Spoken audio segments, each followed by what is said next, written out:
जय हिंद। स्वागत है आपका हमारे इस ई पाठशाला सेंटर यूट्यूब चैनल में। आज का हमारा टॉपिक है हिंदी वर्ड हिंदी व्याकरण। और हिंदी व्याकरण में हम कर रहे हैं वर्तनी। इससे पहले हमने दो वीडियो डाले हैं वर्तनी के, वो आप पहले देख लीजिएगा, उसके बाद आगे देखिएगा। आज हम ये समझेंगे कि कई बार हम देखते हैं ना, ध्वनियाँ जो स तो लिखा रहता है लेकिन स के पहले कुछ और ध्वनियाँ आती हैं। व का, ई का या व का, है ना, या ऊ का। वो कैसा होता है ये देखेंगे। पंचमाक्षर किसे कहते हैं ये देखेंगे कि पंचमाक्षर होता क्या है, अनुस्वार और पंचमाक्षर में अंतर क्या है। ठीक है, अनुस्वार हो गया, पंचमाक्षर है और चंद्र बिंदु है, इन दोनों में अंतर क्या है हम ये देखेंगे। ठीक है। ठीक है, आज लगभग ये वर्तनी हमारा आज का खत्म हो जाएगा। इसके बाद हम नए चैप्टर की ओर आगे बढ़ेंगे या फिर इसी के एमसीक्यू हम आगे चलाएंगे।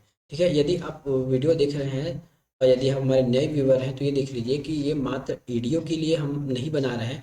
बाकी छत्तीसगढ़ के व्यापम या पीएससी किसी न किसी एग्ज़ाम में पूछे जाने वाले सभी कंटेंट को मिलाकर ये वीडियो बनाया जा रहा है। इनफैक्ट ये कहा जाए तो ये आपके सभी एग्ज़ाम के लिए क्लासेस आपके लिए उपयुक्त होगी। केवल ऑडियो तक ही इसकी लिमिटेशन नहीं है। ठीक है, तो चलिए आज की क्लास हम शुरू करते हैं। सबसे पहले देखेंगे कि स के पहले ई की ध्वनि आती है। ये कभी आपने देखा है ना कि लिखा तो स रहता है लेकिन उसके पहले जो है ई की ध्वनि आ जाती है। स का ध्वनि का लोप हो जाता है ना, या लोप नहीं होता है तो उसके पहले ई की ध्वनि आ जाती है ना। अब ये होता कैसे है ये अब देखिए। यदि स के बाद क से लेके म तक का वर्ण आ जाए, क्या कहा हमने, यदि स, यदि आधा स लिखे या पूरा स लिखे ना, यदि उसके बाद क से लेके म तक का वर्ण आता है, ठीक है, क से लेके म तक का वर्ण आए, तब की स्थिति में ये हो जाता है आपका ई की ध्वनियाँ आती है।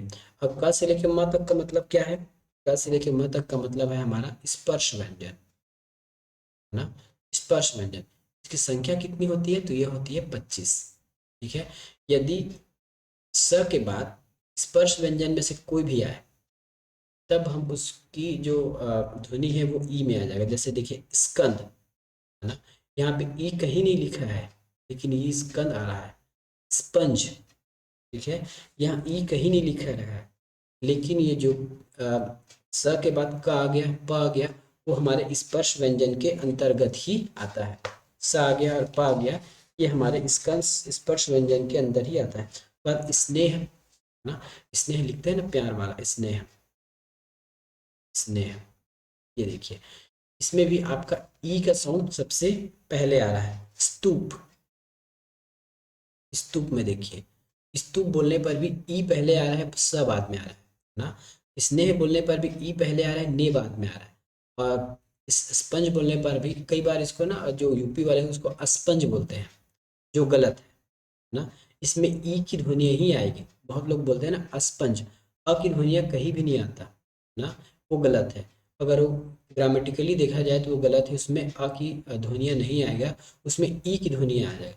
यूपी के कुछ यूपी साइड के जो लोग हैं वो अस्पंज बोलते हैं, ई नहीं कहते हैं, अस्कंद कहते हैं, अस्नेह कहते हैं, अस्तूप कहते हैं। ठीक है, स्पर्श कहते हैं, जबकि होता है स्पर्श। ठीक है, वो होता है आपका स्पर्श। ठीक है, तो अगर आप आ बोल रहे हैं तो ग्रामेटिकली गलत बोल रहे हैं। ठीक है, यदि आपका टंग वैसा है जैसे क्षेत्र विशेष है तो अलग बात है, लेकिन हिंदी के ग्रामेटिकल के हिसाब से यदि स के बाद क से लेके म तक कोई भी वर्ण आए तो आपको इसमें ई का साउंड लाना है। इसे स्तूप, स्नेह, स्पंज, स्कंद, है ना। अस्कंद नहीं बोलना है, अस्पंज नहीं बोलना है, अस्नेह भी नहीं बोलना है, स्नेह बोलना है ना। स्थाई, बहुत लोग अस्थाई बोल देते हैं, जैसे स्थाई मैंने लिखा है देखिए, ये है स्थाई। ठीक है, इसको बहुत लोग बोलते हैं अस्थाई, यहाँ पे अ का कहीं भी साउंड नहीं है। ठीक है, तो बोलते समय और लिखते समय ये आपको ध्यान में रखना है। ठीक है, वैसे ये आपके क्वेश्चन में तो नहीं आएगा, या ज़्यादा से ज़्यादा ये पूछ सकता है कि इसमें ई की ध्वनि आएगी कि अ की ध्वनि आएगी। ठीक है, तो ये आपको याद रखना है कि क से लेके म तक यदि 25 शब्द, 25 स्पर्श व्यंजन से कोई भी स्पर्श व्यंजन आ गया, इसका मतलब है कि आपको यहाँ ई का साउंड पहले लेना है। ठीक है, नेक्स्ट टॉपिक देखिए। यदि स के बाद य से ह तक, याद रखिएगा, यदि स के बाद य से ह तक, य अलावा, है ना, य से ह, य से ह तक कोई आए तो उसको उसकी ध्वनि स ही होती है, स चेंज नहीं होगा। जैसे देखिए स्याही, स्लिम, ठीक है, स्याही, स्लिम, स्याही, स्लिम, इसमें कभी भी आपका सब, जैसे स्लिप, एक स्लिप भी होता है, स्लिप, ठीक है। ये ल जो हमारे इस 25 स्पर्श व्यंजन में नहीं आता, य ल व श श श ह, ठीक है। यदि इन 8 में से यदि कोई भी आ जाए तो वो स का स ही रहेगा, अस्लिम नहीं होगा, स्लिम नहीं होगा, वो स्लिम है, वो स्याही है वो, ठीक है। उसी प्रकार नेक्स्ट देखिए, यदि स के बाद ये व के लिए स्पेशल टारगेट है ना, याद रखिएगा। वैसे य से ह तक तो आ ही जाता है, लेकिन ये व के लिए स्पेशल रूल है, व के लिए स्पेशल रूल है। यदि स के बाद व आ जाए, ठीक है, यदि स के बाद व आ जाए तो उसकी ध्वनि उ या फिर बड़े उ ली जाती है, ठीक है। उ या फिर बड़े उ की ध्वनियाँ उसमें आ जाती है। देखिए स्वागत, तो इसको हम बोलते हैं स्वागत, ना बोल के इसको भी बाद में स्वागत भी बोल देते हैं। स्वांग, स्वांग, स्वप्न, स्वप्न, ठीक है, स्वप्न। तो ये होता है हमारे ऊ की ध्वनियाँ, ठीक है।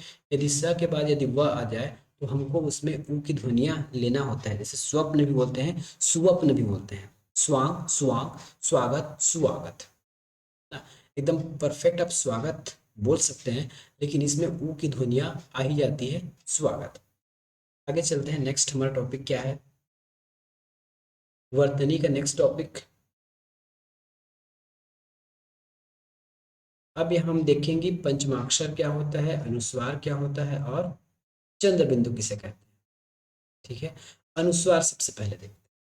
अनुस्वार को हम सबसे पहले समझते हैं कि अनुस्वार वास्तविक में है क्या। यह संस्कृत में मिलता है, याद रखिएगा, अनुस्वार जो है संस्कृत में मिलता है, पंचमाक्षर हिंदी में मिलता है, ठीक है। अनुस्वार संस्कृत में है और पंचमाक्षर जो है वो हिंदी में मिलता है। पंचमाक्षर आगे बताऊंगा कि होता क्या है, ठीक है। अब भी देखिए, अनुस्वार का मतलब होता है अम की मात्रा, याद रखिएगा। अनुस्वार का मतलब होता है अम की मात्रा, अम की मात्रा के साथ शब्दों के ऊपर इसका उपयोग होता है। जैसे हमने यहाँ ये लिख दिया संयम, ये हमारा अनुस्वार है, याद रखिएगा। ये जो संयम जो लिखे हैं ये हमारा अनुस्वार है, यहाँ अम की मात्रा ले रहा है ना, ये हमारा अनुस्वार होगा, संयम, ठीक है, ये हमारा अनुस्वार होगा। उसके बाद है जैसे मैं भी लिखते हैं इस प्रकार, है ना, ये मैं है। और कई बार हम इस गंगा भी ऐसा लिखते हैं, है ना, लेकिन इसको हम अनुस्वार बोल भी सकते हैं और नहीं भी बोल सकते, है ना। इसको हम मेनली अनुस्वार नहीं बोलेंगे क्योंकि ये हमारा ओरिजिनल पंचमाक्षर है, जो मैं आपको आगे बताऊँ, ठीक है, वो मैं आपको आगे बताऊंगा। याद रखिएगा, यदि य, र, ल, व, ठीक है, य, र, ल, व, और श, श, य और ह, यदि इनमें कहीं भी आपको यदि अम की मात्रा मिले, ना, यदि इसके पहले, या है ना, या फिर इसमें यदि आपको कहीं अम की मात्रा मिले तो हम इसको बोलेंगे अनुस्वार, ठीक है, या हम इसको बोलेंगे अनुस्वार। पंचमाक्षर थोड़ा सा अंतर होता है, वैसे ज़्यादा लिखने में भी अंतर नहीं है और समझने में भी अंतर नहीं है, लेकिन थोड़ा सा अनुस्वार से वो अलग हो जाता है, ठीक है, अनुस्वार से वो थोड़ा से अलग हो जाता है। तो जहाँ भी आपको ऊपर अम की मात्रा मिले वो हमारा अनुस्वार होगा, है ना। पंचमाक्षर क्या होगा, चलिए देखते हैं। सबसे पहले देखते हैं चंद्र बिंदु क्या होगा। अम की मात्रा का उपयोग करने के लिए हम चंद्र बिंदु, अम की मात्रा में और कुछ ऐसे शब्द होते हैं जिनका उपयोग करने के लिए हमको चंद्र बिंदु लगाना होता है, ठीक है। चंद्र बिंदु का प्रयोग जो हिंदी में होता है, इसके कभी संस्कृत में नहीं है, याद रखिएगा। चंद्र बिंदु हमारे संस्कृत में नहीं है, वो हिंदी में है। अम की मात्रा के लिए सिरोरेखा के नीचे एक आधा चांद बनाया जाता है, ठीक है, आधा चांद बनाया जाता है, और वो जो है अम की मात्रा के नीचे जस्ट लगेगा। जैसे हम यहाँ लिख देते हैं चांद, चांद ही लिख के देख लेते हैं।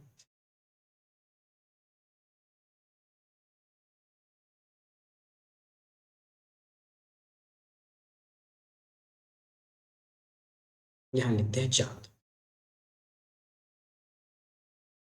ये देखिए, ये होता है हमारा चंद्र बिंदु, ठीक है, ये होता है हमारा चंद्र बिंदु। दूसरा लिखेंगे हम यहाँ पे मूव, ये होता है मूव। ये ऊपर जो लिखे हैं ये हमारा चंद्र बिंदु है। उसी प्रकार होता है कहाँ, ये देखिए ये हो हमारा चंद्र बिंदु।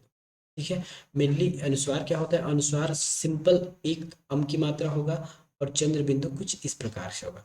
कहीं कहीं हम अर्ध चांद का भी उपयोग करते हैं, तो अर्ध चांद का उपयोग कहाँ करते हैं, जहाँ हमको आगत स्वर लिखना होता है वहाँ हम लिखते हैं अर्ध चांद। ये हमने जब वर्णमाला पढ़ाए थे उसमें हम बता दिए थे कि अर्ध चांद क्या होता है और वो क्यों उपयोग किया जाता है। तो अर्ध चांद आगत स्वर के लिए उपयोग किया जाता है। अब देखते हैं मेनली जिसको हम बात कर रहे हैं पंचमाक्षर वास्तविक में होता क्या है। ठीक है, पंचमाक्षर वास्तविक में होता क्या है ये देखिएगा। वर्ग के पांचवें वर्ण को हम पंचमाक्षर कहते हैं।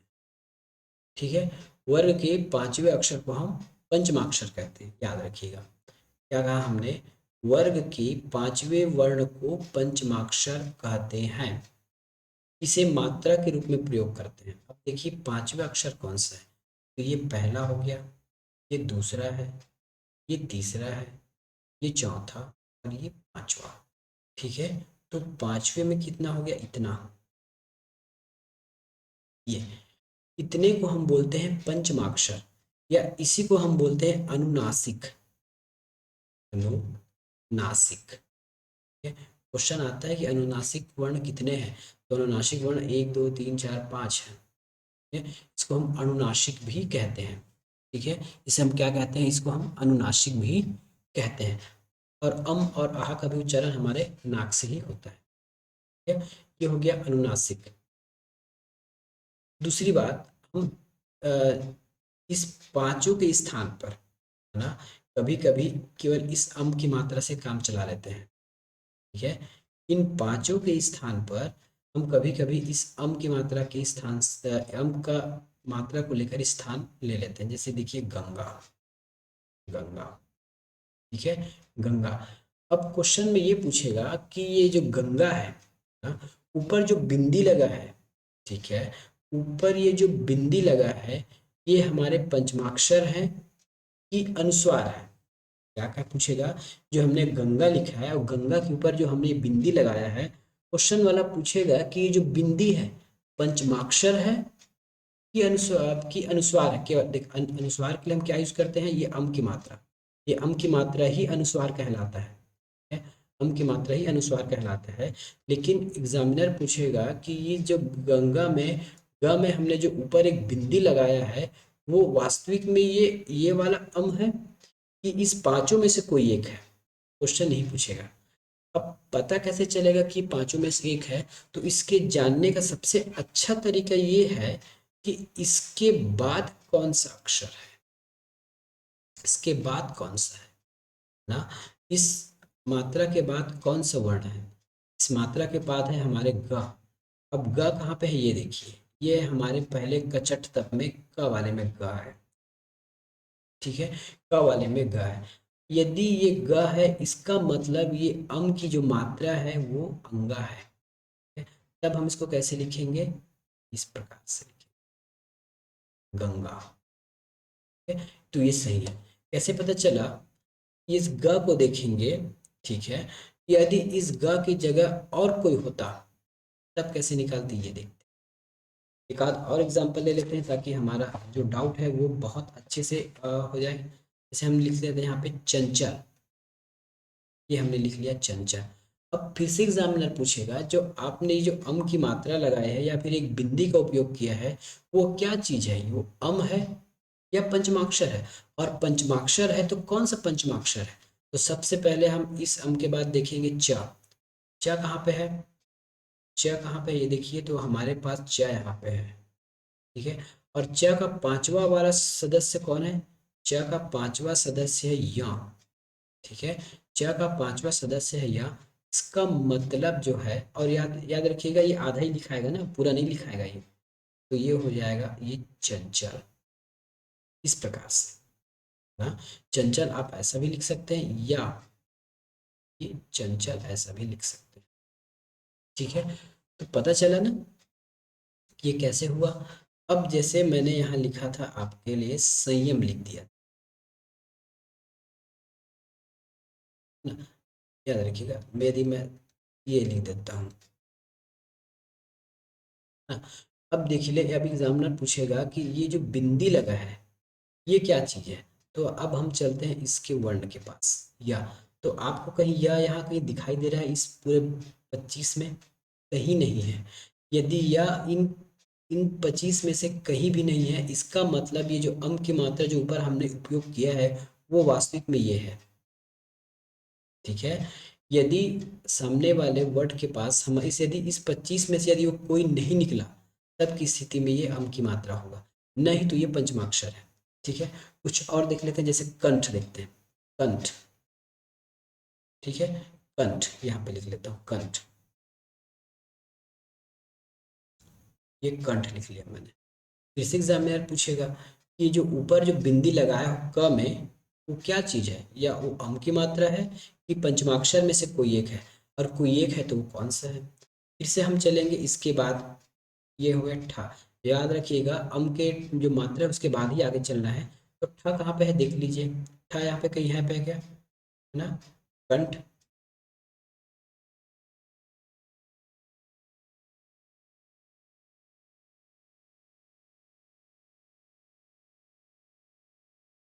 ठीक है।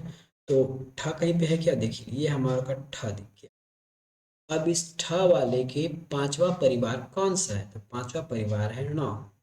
तब हम इसको कैसे लिखेंगे, कंठ, इस प्रकार से। ठीक है। तो हम एग्जामिनर को बता सकते हैं कि जो अम की मात्रा है वो ना है। हाँ।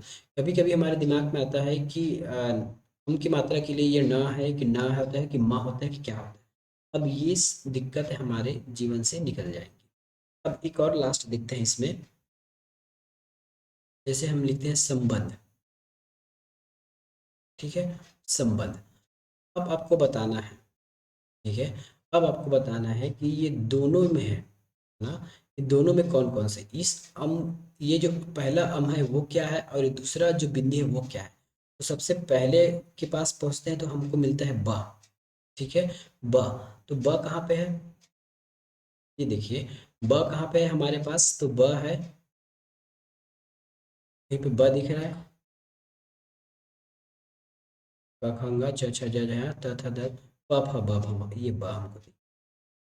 इस ब का पांचवा कौन सा है, तो म है। इसका मतलब ये जो पहला वाला बिंदी है उसका है म। तो हम कैसे लिखेंगे इसको, आधा म और प लिख देंगे। ठीक है। तो यहाँ तक हमारा क्लियर हो गया। अब ये ध आ गया, है ना, ध आ गया। और इस अम के बाद यही ध है। अब देखते हैं ध कहाँ पे है, ध है हमारा ये। तो ये वाला जो बिंदी है वो ना कहलाएगा, क्योंकि इसका पांचवा अक्षर तो ना है। तो ये हो जाएगा हमारा ना। संबंध ऐसे नहीं लिखेंगे, क्योंकि मैंने बताया कि इसको सिरोरेखा को काटना चाहिए। ये हो जाएगा हमारा संबंध, इस प्रकार से। ठीक है। पता चला कि पहले वाला जो बिंदी म था और बाद वाला ना था। तो कब म होगा, कब ना होगा, कब अम की मात्रा होगा, कब या होगा, और कब अंगा होगा, ये सब हम इस पंचमाक्षर से देख के बता सकते हैं। और याद रखिएगा जब हम इसको मानक रूप में लिखते हैं तब सभी को हम एक बिंदी के रूप में लिख देते हैं ना। लेकिन एग्जामिनर खखोर के पूछेगा कि ये बिंदी अम की मात्रा है कि इन पांचों में से कोई एक है, और है तो कौन सा है, ये पूछ सकता है। ठीक है। तो ये होता है हमारा पंचमाक्षर। ठीक है। अब मेरा ये विश्वास है कि कब आप इसको कभी भी, अब इसमें पंचमाक्षर में कोई दिक्कत नहीं होगा कि कौन सा अम की मात्रा है और कौन सा क्या चीज़ है। ठीक है। पंचमाक्षर में अम की मात्रा कौन सा है और कौन सा क्या चीज़ है, मेरे ख्याल से आपको कोई दिक्कत नहीं होगा। फिर भी यदि पंचमाक्षर में से आपको कहीं भी दिक्कत हो तो आप मुझे कमेंट सेक्शन में पूछ सकते हैं। ठीक है। अब मैं चल रहा हूँ आगे।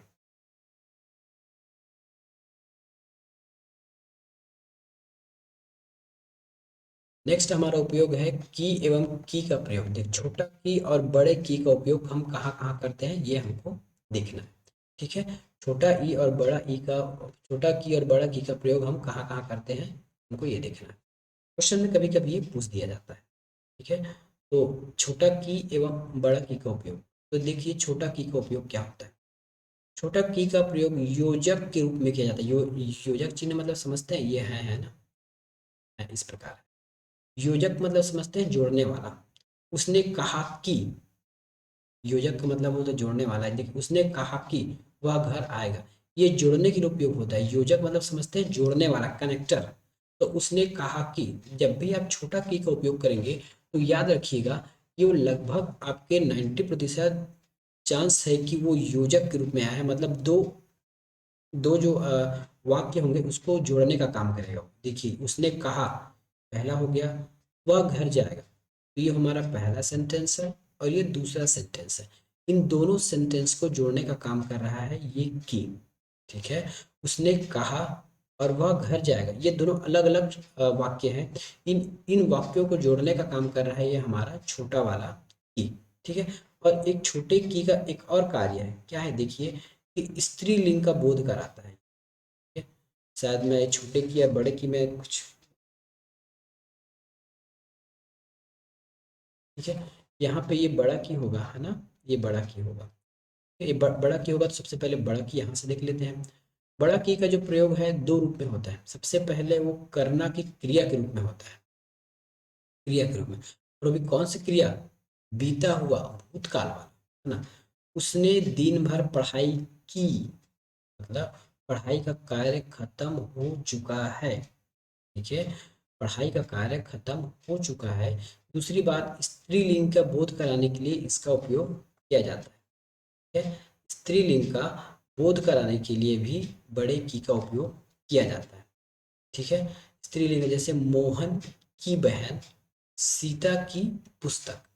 ठीक है, स्त्रीलिंग की बोध कराने के लिए हम इस बड़े की का उपयोग करते हैं। मोहन की पुस्तक और सॉरी मोहन की बहन और सीता की पुस्तक। ठीक है, तो मेरे ख्याल से आज का हमारा टॉपिक यहीं पे ख़त्म होता है। और वर्तनी का लगभग मैंने सारे टॉपिक्स आपको बता दिए।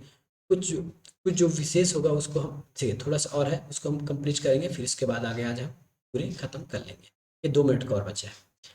अब देखिए ये क्वेश्चन कभी कभी पूछेगा और ये आपके सबसे ज़्यादा काम में आएगा इसमें शुद्ध और अशुद्ध में।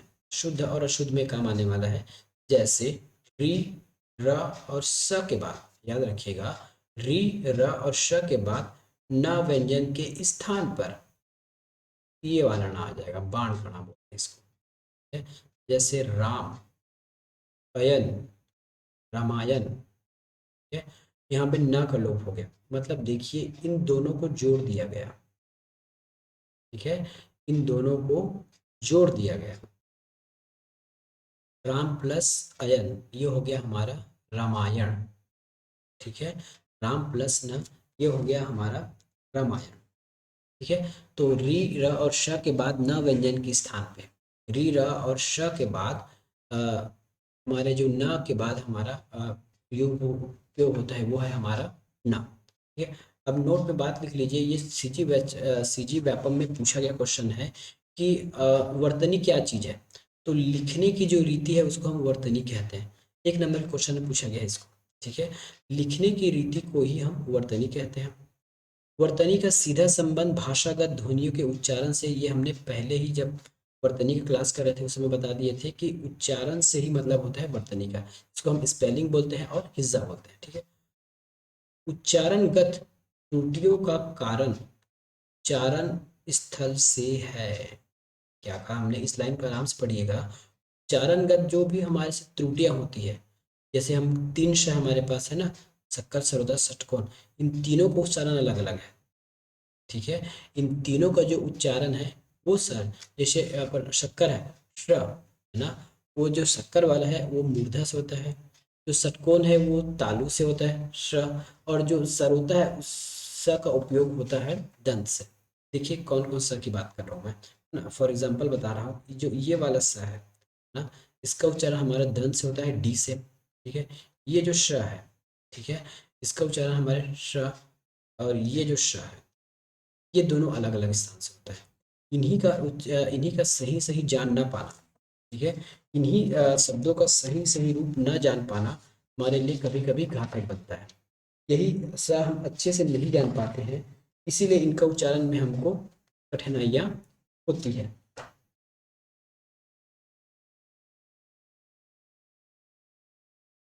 ठीक है, जैसे ये वाला श है, ठीक है, शक्कर वाला श है, इसका ये जो उच्चारण है ये है तालु त, और यो ये रश्य है ये होता है हमारे मूर्धा से, ये मूर्धा से होता है।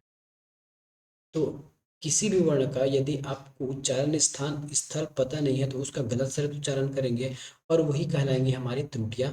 वही हम अभी तक पढ़ते आए हैं कि वर्तनी में हम इन सबों को दूर करने के लिए मुख के सही उच्चारण स्थान का पता होना बहुत आवश्यक है। ठीक है, तो आज के लिए इतना ही, मिलेंगे नेक्स्ट वीडियो में, तब तक के लिए धन्यवाद।